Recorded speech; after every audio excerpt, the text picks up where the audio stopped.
እጅግ የምወዳችሁና የማከብራችሁ ተመልካቾች እንደምን ሰነበታችሁ? ሁላችሁንም በጌታችን በመድኃኒታችን በኢየሱስ ክርስቶስ ስም ሰላም እላችኋለሁ። ዛሬም የዮሐንስ ወንጌል ትምህርታችንን እንቀጥላለን። ባለፈው ምዕራፍ 5 ከቁጥር 19 ጀምሮ እስከ 29 ያለውን ተመልክተናል። የጌታ ኢየሱስ ክርስቶስን ማንነት አምላክነቱን የሚያረጋግጡ ክፍሎችን አይተናል። ዛሬ ደግሞ ጌታ ኢየሱስ ክርስቶስ በ38 ዓመት ሙሉ ሽባ የነበረውን ሰው ተናግሮ በማስነሳቱ ያንን ያደረገበት ዋና ምክንያት እርሱ በመጨረሻው ቀን በመጨረሻው ዘመን ሙታንን የሚያስነሳ መሆኑን የትንሣኤ ጌታ ትንሣኤና ሕይወት መሆኑን ለማሳየት ያደረገው ነው። ስለዚህ ያንን በተመለከተ በንጽጽር አንድ ክፍል እንመለከታለን። ይህም የምናየው ክፍል ከቁጥር 25 እስከ 29 ያለው ነው። አነበዋለሁ። አጭር ጸሎት እንጸልያለን። ቀጥታ ወደ ትምህርታችን እንሄዳለን።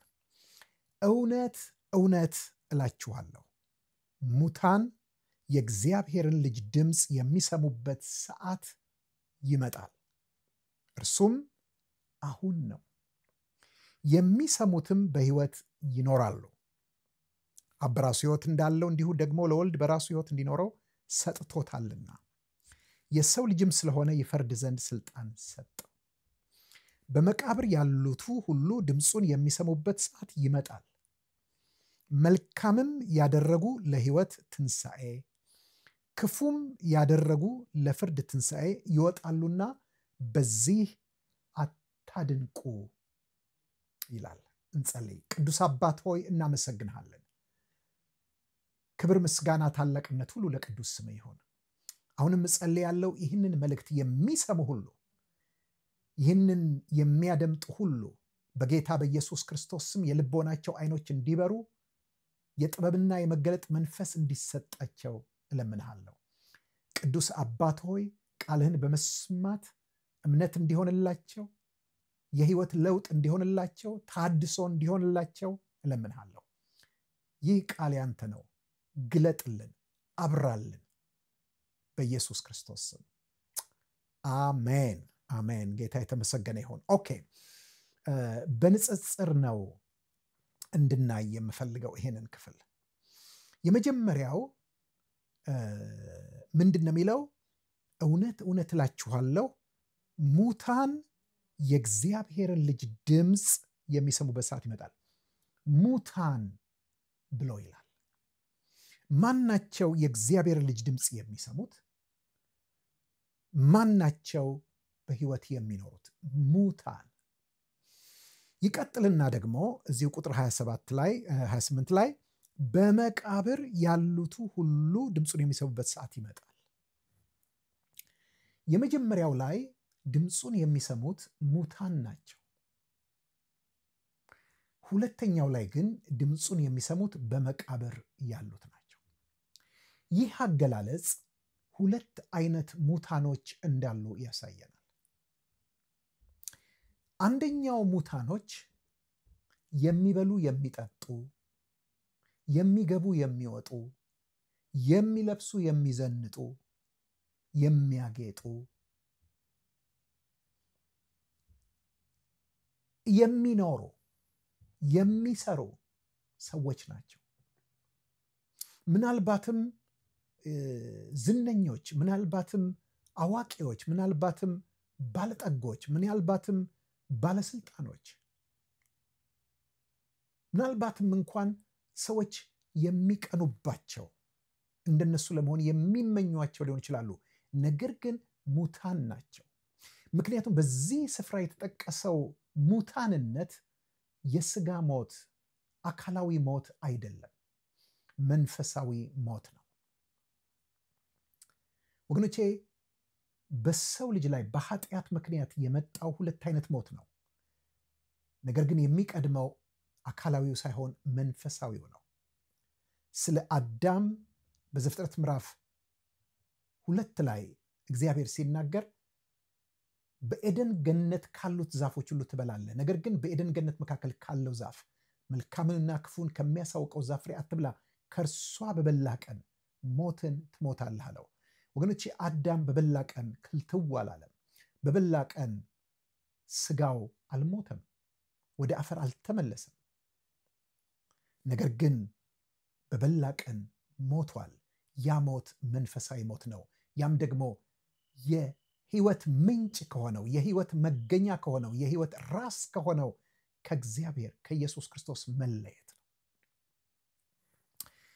ስለዚህ አዳም ስለሞተ እኛ የአዳም ዘር የሆነን ሁሉ ከእርሱ የወረስነው መንፈሳዊ ሞት ነው። ይሄ በውርስ የመጣ ነው። እኛ በሰራነው ኃጢአት አይደለም፣ በመንፈስ የሞት ነው። ምክንያቱም እኛ ኃጢአተኞች ስለሆንን ኃጢአት ሰራን እንጂ ኃጢአተኛ ለመሆን ኃጢአት አልሰራንም፣ ወይም ደግሞ ኃጢአት በመስራታችን ኃጢአተኛ አልሆንም። ኃጢአት በመስራቱ ኃጢአተኛ የሆነው አዳም ነው። አዳም ከንጹህነት ወደ ኃጢአት ነው የመጣው በመተላለፍ። እኛ ግን ኃጢአተኞች ሆነን የተወለድ ነው። ስለዚህ ሙታን ነን። ችግሩ ሙታን መሆናችንንም ላናውቅ እንችላለን ካልበራልን በስተቀር። ሙት መሆኑን የት ያውቃል? መሞቱ የማይሰማው መሞቱን የማይገነዘብ የማይረዳ ለመሞቱ መፍትሄ ለማምጣት የማይጥር የሞተ ብቻ ነው። ሰዎች ሊጣጣሩ ይችላሉ፣ ሰዎች ሊያዝኑ ይችላሉ፣ ሊያለቅሱ ይችላሉ፣ ፀጉራቸው ሊነጩ ይችላሉ፣ ሊወድቁ ሊፈርጡ ይችላሉ። የሞተው ግን ምንም አያደርግም፣ ምክንያቱም ሞቷል፣ ሙት ነው። ስለዚህ ይሄ ክፍል የሚናገረው በመጀመሪያ ስለ መንፈሳዊ ሙታን ነው። ለዚህ ነው ጌታ ኢየሱስ ክርስቶስ ናና ተከተለኝ ብሎ ያለውን ያን ጎበዝ ምክንያት በሰጠው ጊዜ እባክህ ፍቀድልኝ አባቴን እስከ ቀብር ድረስ ጠብቀኝ ባለው ጊዜ ጌታ ኢየሱስ ክርስቶስ የመለሰለት መልስ አስደናቂ ነው። ሙታናቸውን ይቀብሩ ዘንድ ሙታንን ተዋቸው፣ አንተ ግን ናና የእግዚአብሔርን መንግስት ስበክ አለው። ምን ማለቱ ነው?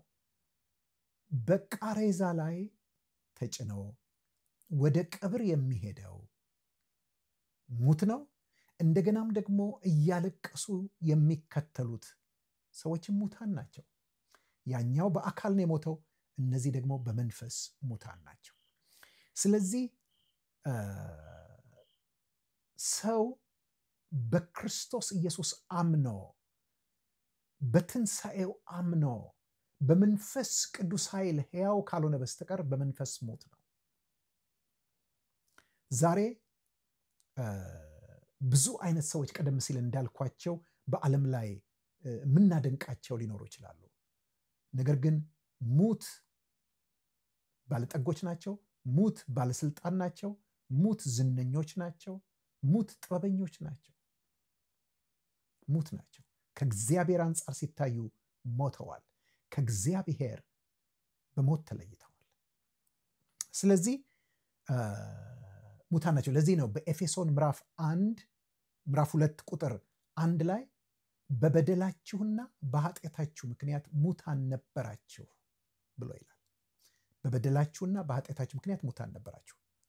ይቀጥልና ቁጥር 5 ላይ ደግሞ ነገር ግን እግዚአብሔር በምህረቱ ባለጠጋ ስለሆነ ከወደደንም ከትልቅ ፍቅሩ የተነሳ በበደላችን ሙታን እንኳን ሳለን ከክርስቶስ ጋር ሕይወት ሰጠን ይላል። ስለዚህ ይህ በመጀመሪያ የምናየው ሞት የመንፈስ ሞት ነው። ሁለተኛው ሞት ግን በመቃብር ያሉት ሁሉ ድምፁን የሚሰሙበት ሰዓት ይመጣል ሲል፣ ይሄ ደግሞ በአካልም የሞቱትን ሰዎች የሚያመለክት ነው። የተቀበሩትን ሰዎች ስጋቸው አጥንታቸው በመቃብር ውስጥ ያረፈውን ሰዎች የሚያመለክት ነው። እዚህ ጋር አንድ በጣም አስደናቂ ነገር እንድናይ እፈልጋለሁ። የመጀመሪያው ላይ ንጽጽር ስለሆነ እያየን ያለ ነው። እውነት እላችኋለሁ ሙታን የእግዚአብሔርን ልጅ ድምፅ የሚሰሙበት ሰዓት ይመጣል ይላል። ሙታን ነው የሚለው የእግዚአብሔርን ልጅ ድምፅ የሚሰሙበት። ነገር ግን ሁለተኛው ላይ ቁጥር 28 ላይ በመቃብር ያሉት ሁሉ ድምፁን የሚሰሙበት ሰዓት ይመጣል። በደንብ ጠጋ ብለን ስንመለከተው አንድ ልዩነት እናያለን። ምንድን ነው? የመጀመሪያው ላይ ሁሉ የሚል የለም። ሁለተኛው ላይ ግን ሁሉ የሚል ቃል አለ። ወገኖች የመጽሐፍ ቅዱስን በጥንቃቄ ልናነበው ያስፈልጋል። ሁሉም ይላል ምን ማለት ነው? ዛሬ በምድር ላይ ካሉት ከሚንቀሳቀሱት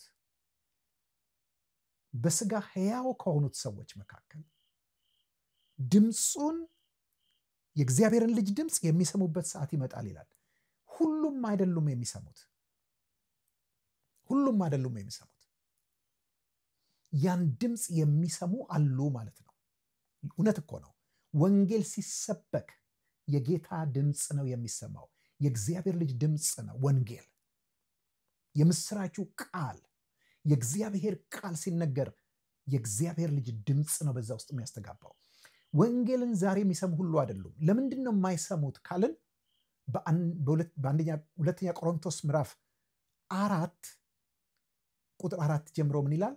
ወንጌላችን የተከደነ ቢሆን የተከደነባቸው ለሚጠፉት ነው፣ ለእነርሱም የእግዚአብሔር ምሳሌ የሆነው የኢየሱስ ክርስቶስ የክብር ወንጌል ብርሃን እንዳያበራላቸው የዚህ ዓለም አምላክ የማያምኑትን ሐሳብ አሳወረ ይላል። ተመልከቱ።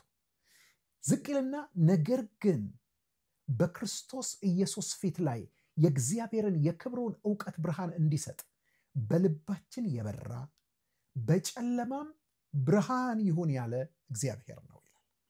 ስለዚህ ሁሉ አይደሉም የሚሰሙት። የሚሰሙ አሉ፣ የማይሰሙ አሉ።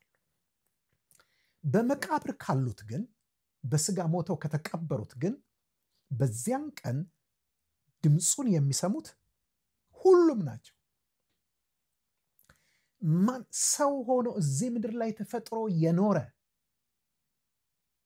የሞተ የተቀበረ ገናም ወደፊት የሚፈጠር የሚወለድ የሚሞት የሚቀበር ሁሉ በዚያን ቀን የእግዚአብሔር ልጅ ድምፅ የማይሰማ የለም። ሁሉ ናቸው የሚሰሙት። የሚገርመው ከላይ ባየነው ውስጥ ሙታን የእግዚአብሔር ልጅ ድምፅ የሚሰሙበት ሰዓት ይመጣል፣ እርሱም አሁን የሚሰሙትን በሕይወት ይኖራሉ የሚለው ውስጥ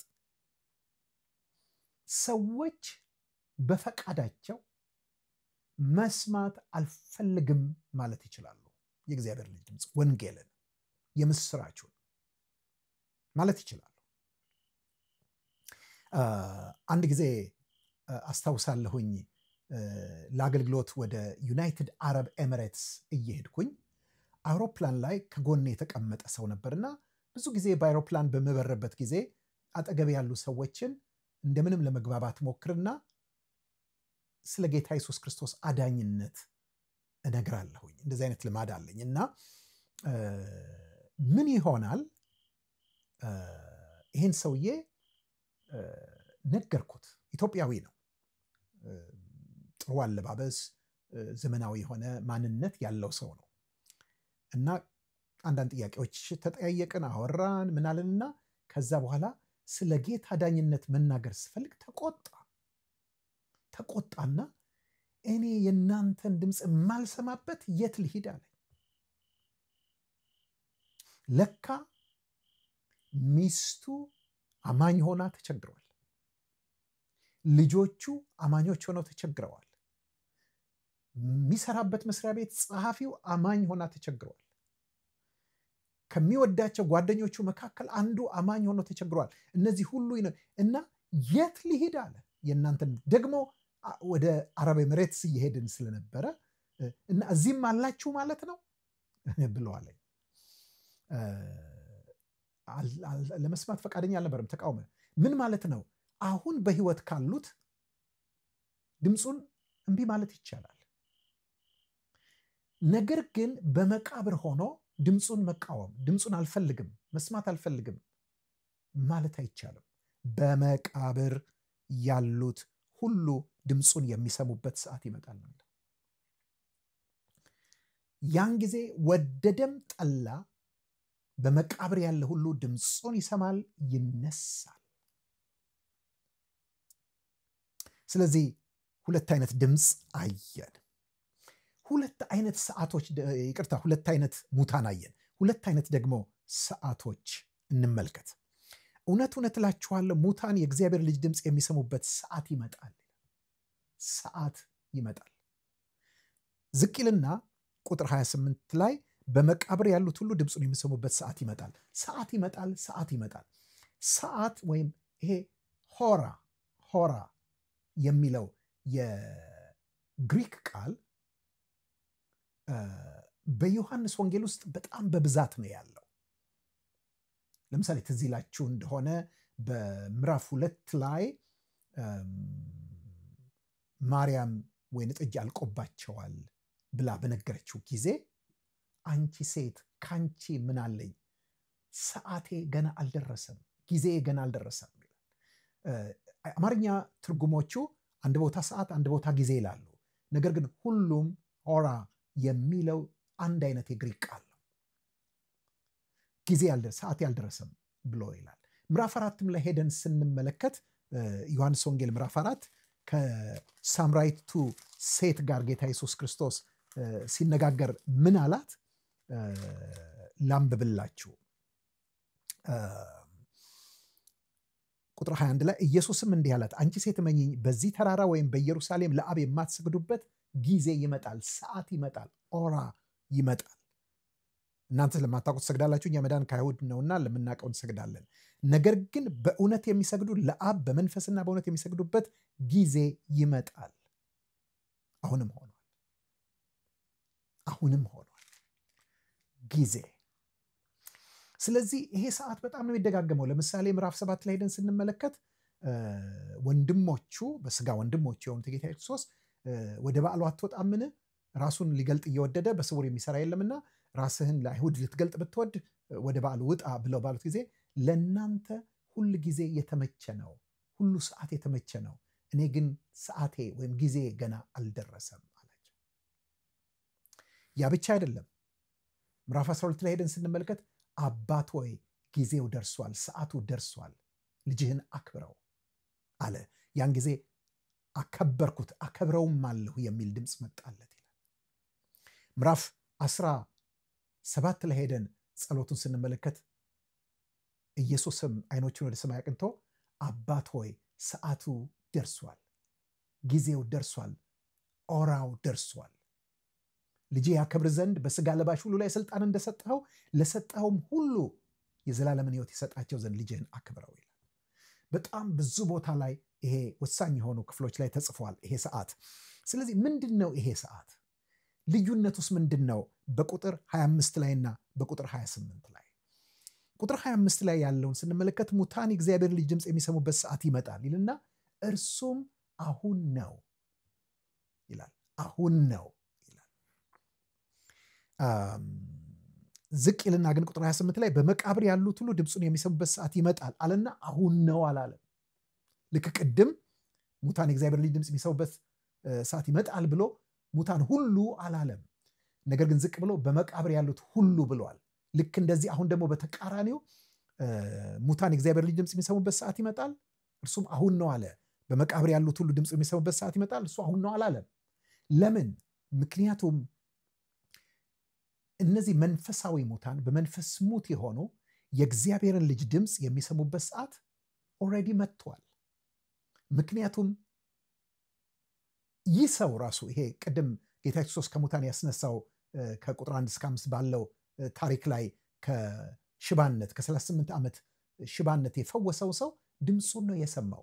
ተነሳ፣ አልጋህን ተሸክመ ሄድ የሚል ድምፅ ነው የሰማው። ያ ብቻ አይደለም። ጌታ ኢየሱስ ክርስቶስ ወንጌልን በሚሰብክበት ጊዜ እግዚአብሔርን መንግስት በሚሰብክበት ጊዜ ደቀ መዛሙርቱ እኮ የተከተሉት ድምፁን ሰምተው ነው። እና ተከተለኝ ብሎ ሲል ያ ድምፅ ሰምተው የተከተሉት። ስለዚህ አሁን ሆኗል። ጌታ ኢየሱስ ክርስቶስን የሚከተሉት ሰዎች ድምፁን ሰምተው የተከተሉት ናቸው። ነገር ግን ሙታን የሚነሱበትን ድምፅ መስማት ገና ነው። ለምሳሌ በአንደኛ ቆሮንቶስ ምዕራፍ 15 ቁጥር 52 ላይ ምን ይላል?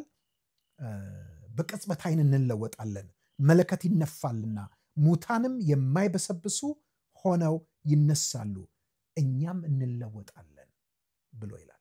ስለዚህ ድምፅ ነው የሚሆነው፣ የእግዚአብሔር ልጅ ድምፅ ነው። ያ መለከት የሚለው የእግዚአብሔር ልጅ ድምፅ ነው። ልክ እንደ መለከት ድምፅ የእግዚአብሔር ልጅ ድምፅ ያስተጋባል። ያን ጊዜ ሙታን በመቃብር ያሉት ይነሳሉ። እሱ መቼ ነው? ወደፊት ነው፣ ገና ጌታ ሲመጣ ነው፣ ዳግመኛ ምጽአቱ ላይ። ይሄኛው ግን አሁን ነው። ያኔ ጀምሯል፣ አሁንም እየቀጠለ ነው። ዛሬም የእግዚአብሔር ልጅ ድምፅ ያስተጋባል። በሁለቱ መካከል ያለው ልዩነት ምንድን ነው? ድምፆቹ። ኦኬ፣ እሱን ደግሞ እናያለን። በሶስተኛ ደረጃ ሁለት አይነት ድምፅ ነው የምናየው። አንደኛው ድምፅ እስቲ እናንብበው መጀመሪያ ክፍሉን። እውነት እውነት እላችኋለሁ ሙታን የእግዚአብሔር ልጅ ድምፅ የሚሰሙበት ሰዓት ይመጣል። የሚቀጥለው ደግሞ ይላል በመቃብር ያሉት ሁሉ ድምፁን የሚሰሙበት ሰዓት ይመጣል። ኦኬ፣ እነዚህ ሁለት ድምፆች የተለያዩ ናቸው። አንድ የሚያደርጋቸው ሁለቱም የእግዚአብሔር ልጅ ድምፅ ናቸው፣ የእሱ ድምፆች ናቸው። ልዩ የሚያደርጋቸው ግን ይሄኛው ድምፅ የለሆሳስ ድምፅ ነው፣ የልብ ውስጥ ድምፅ ነው። አሁን ብዙ ሰዎች ይህንን ድምፅ ይሰማሉ። ምን አይነት ድምፅ ነው ይሄ ካላችሁኝ፣ ጌታ ኢየሱስ ክርስቶስ በዮሐንስ ወንጌል ምዕራፍ 16 ላይ ገልጾታል። ምን ይላል? መንፈስ ቅዱስ በመጣ ጊዜ እርሱ ስለ ኃጢአት፣ ስለ ጽድቅና ስለ ፍርድ ዓለምን ይወቅሳል። ስለ ኃጢአት በእኔ ስለማያምኑት ነው። ስለ ጽድቅ እኔ ወደ አብ ስለሚሄድና ስለማታዩኝ ነው። ስለ ፍርድ ደግሞ የዚህ ዓለም ገዢ ስለተፈረደበት ነው ይላል። የሚገርም ነገር ነው። ተመልከቱ፣ ያ ድምፅ የእግዚአብሔር ልጅ ድምፅ ነው። በልብ ውስጥ ያለ ድምፅ ነው። ወንድሜ፣ እህቴ፣ ወገኖቼ፣ በተለይ ከዚህ ቀደም ጌታ ኢየሱስ ክርስቶስን የህይወታችሁ ጌታና መድኃኒት አድርጋችሁ ያልተቀበሉ ሰዎች ድምፁ አለ። ይሄ ድምፅ ምንድን ነው የሚያደርገው? በማይሆን መንገድ ስንሄድ፣ በክፋት መንገድ፣ በአመፅ መንገድ ስንሄድ፣ የእግዚአብሔርን ትእዛዝና ፈቃዱን ስንተላለፍ፣ ያን ጊዜ በውስጣችን ኃጢአተኛ ነህ፣ ከኃጢአት ደግሞ የሚያድንህ በቀራንዮ መስቀል ላይ የፈሰሰው የኢየሱስ ክርስቶስ ደም ነው የሚል ድምፅ ይመጣል። ኃጢአተኛ ነህ የሚል ድምፅ፣ የሚወቅስ ድምፅ ይመጣል። ብዙ ሰዎች ይሄን ለመሸሽ ጥረት ያደርጋሉ። አንዳንዶች ከሚሸሹበት መንገድ አንዱ ሃይማኖተኛ ለመሆን በመሞከር ጽድቅን ለመስራት በመጣር መልካም ለማድረግ በመጣር ነው። ጥሩ ነው። ነገር ግን ያን ጊዜ ቀጣዩ ደግሞ ድምፅ ይመጣል። ምን የሚለው? ጽድቅ በስራ አይደለም። ያንተ ጽድቅ የመርገም ጨርቅ ነው። ስራ በእግዚአብሔር ፊት አያጸድቅም። ስራ የሞተ ስራ ነው። ነገር ግን አንተን የሚያጸድቅህ ኢየሱስ ክርስቶስ ስለ አንተ በመስቀል ላይ የሰራው ስራ ነው። በእርሱ እመን እያለ ያ ድምፅ ይቀጥላል። ያን ጊዜ ሰዎች ያምናሉ በኢየሱስ ክርስቶስ። ነገር ግን የሚቸግራቸው ምንድን ነው? በግልጽ ወጥተው ለመመስከር በድፍረት እኔ በኢየሱስ ክርስቶስ አምናለሁ፣ የኢየሱስ ክርስቶስ ተከታይ ነኝ ለማለት ሊያስቸግራቸው ይችላል። ለምን? ዙሪያቸውን ይፈራሉ። ቤተሰቦቻቸውን፣ ጓደኞቻቸውን፣ ወዳጅ ዘመዶቻቸውን ይፈራሉ።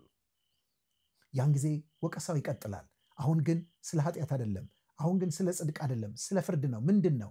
አንተ የምትፈራቸው እነዚህን ሁሉ ሰዎች የሚገዛው የዚህ ዓለም ገዢ ተፈርዶበታል፣ ተጥሏል፣ ተሸንፏል፣ አትፍራ የሚል ድምፅ ይቀጥላል። ይሄ ድምፅ የማ ድምፅ ነው? የእግዚአብሔር ልጅ ድምፅ ነው።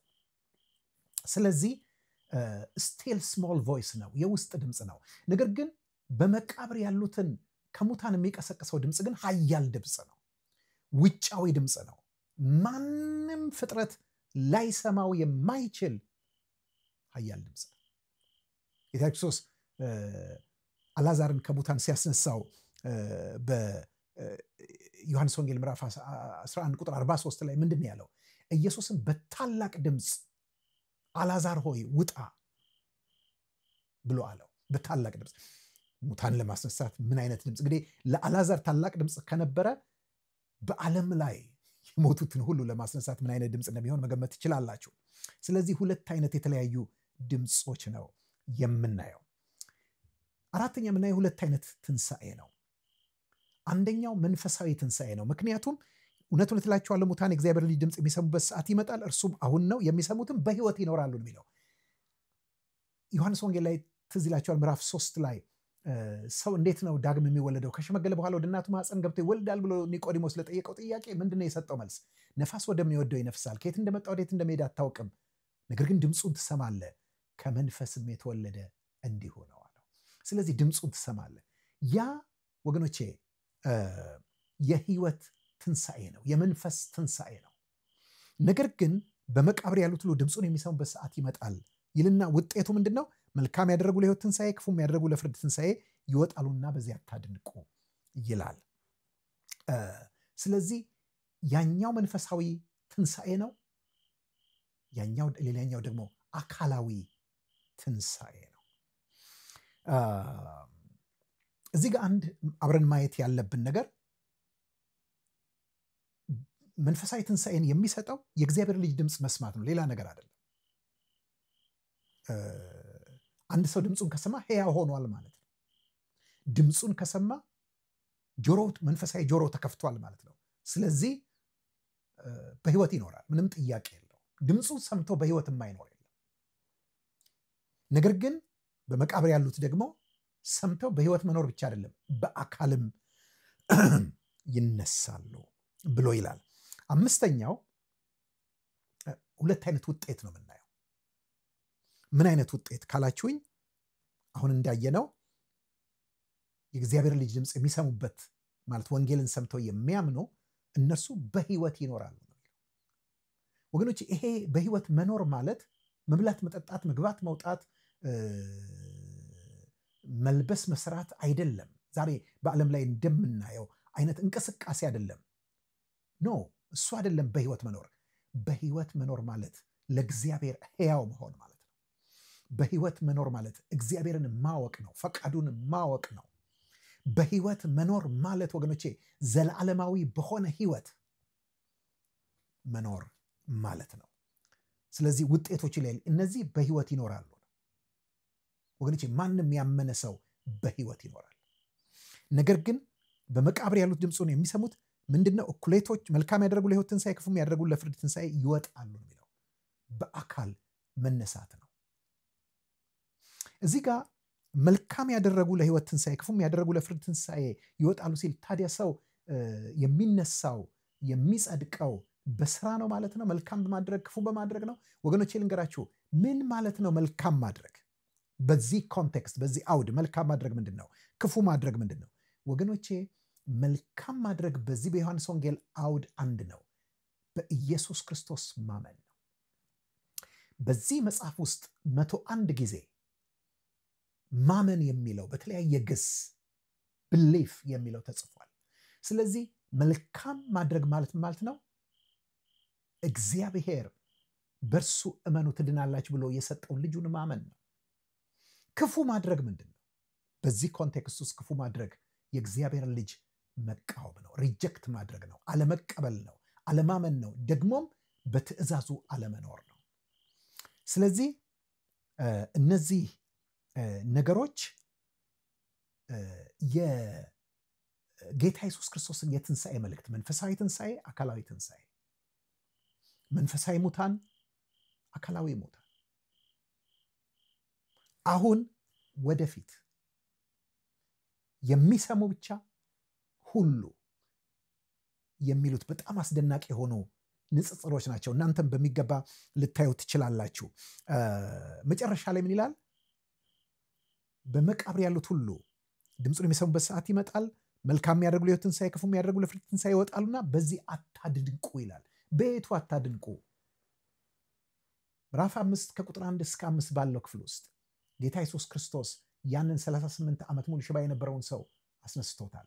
ሰዎች ተደንቀዋል ነው። በዚህ አትደነቁ፣ ሙታን ይነሳሉ። ሃሌሉያ ወገኖቼ፣ ይህ መልእክት በጌታ በኢየሱስ ክርስቶስ ይልቁንም ደግሞ ለሙታን ሕይወትን የሚሰጥ የሌሉትንም እንዳለ አድርጎ የሚጠራ በመሆኑ ላይ ያለንን እምነት እንድናጠነክር ያግዘናል።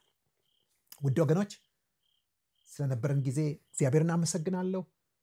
ይህንን ቃል ሜዲቴት እንድታረጉ፣ እንድታስቡት፣ እንድታሰላስሉት እጠይቃችኋለሁ። ደግሞ ማናቸውም ከዚህ ቀደም በኢየሱስ ክርስቶስ ያላመናችሁ አሁን ስሙን እየጠራችሁ ንስሐ እንድትገቡ፣ ጌታን እንድትቀበሉ፣ ደግሞም መጽሐፍ ቅዱሳችሁን ማንበብ እንድትጀምሩ ብትፈቅዱ ከዮሐንስ ወንጌል ጀምራችሁ ከዚያም ደግሞ በንጹህ ልብ ጌታን ከሚጠሩ እውነተኛ አማኞች ጋር ህብረት እንድታደርጉ አበረታታችኋለሁ። እግዚአብሔር ይባርካችሁ። በሚቀጥለው መልእክት እስክንገናኝ ድረስ ደህና ቆዩ።